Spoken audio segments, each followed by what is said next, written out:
सुप्रभात। यहाँ उपस्थित प्रधानाचार्य जी, उप प्रधानाचार्य जी, शिक्षकगण एवं मेरे प्रिय सहपाठियों, आज मैं छाया श्रीवास्तव कक्षा 11वीं की छात्र गांधी सदन की ओर से आप सभी के समक्ष मानव पीड़ा को कम करने का एकमात्र तरीका अपनी जरूरतों पर नियंत्रण करना है, इसके विपक्ष में अपने विचार प्रस्तुत करने जा रही हूँ। मनुष्य को अपनी जरूरतों पर नियंत्रण नहीं रखना चाहिए, क्योंकि ये चीजों की प्राकृतिक व्यवस्था के खिलाफ है। अपनी जरूरतों को नियंत्रित करने की कोशिश करके हम विकास का ज्ञान और दुनिया के प्राकृतिक संतुलन के खिलाफ जा रहे हैं। क्या आप यह कह रहे हैं कि हमें अपने मानकों को कम करना चाहिए और जो हम चाहते हैं उससे कम पर समझौता करना चाहिए?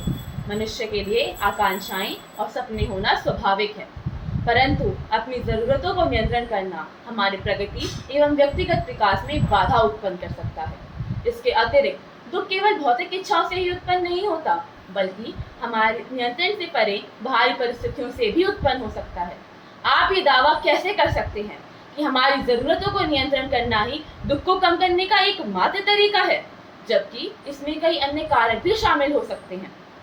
हालांकि ये बात सच है कि अनियंत्रित इच्छाएं असंतुष्टि का कारण बनती हैं, परंतु ये पहचानना भी महत्वपूर्ण है कि इच्छाएं प्रगति एवं नवाचार के लिए प्रेरक भी साबित हो सकती हैं।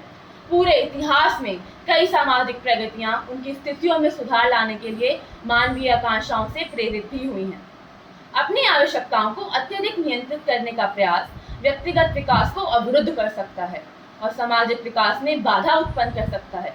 इसके अलावा पीड़ा, असमानता, अन्याय, प्राकृतिक आपदाओं जैसे बड़े प्रणालीगत मुद्दों से भी उत्पन्न हो सकता है।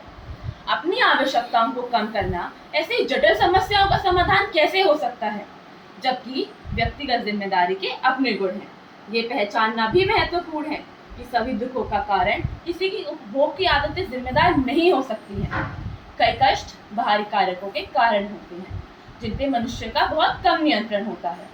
मानवीय पीड़ा में कमी का श्रेय केवल जरूरतों को नियंत्रण करने को देकर हम इस मुद्दे को और सरल और महत्वपूर्ण भूमिका निभाने वाले बड़े प्रणालीगत मुद्दों को उपेक्षा करने का जोखिम उठाते हैं। पीड़ा को प्रभावी ढंग से कम करने के लिए व्यक्तिगत विचारों एवं व्यापक संरचनाओं दोनों को संबोधित करना आवश्यक है। अंत में अपनी वाणी को विराम देते हुए मैं बस यह कहना चाहूंगी कि मनुष्य का जन्म बड़े सौभाग्य से 84 लाख योनियों के बाद हुआ है। हमें अपने इस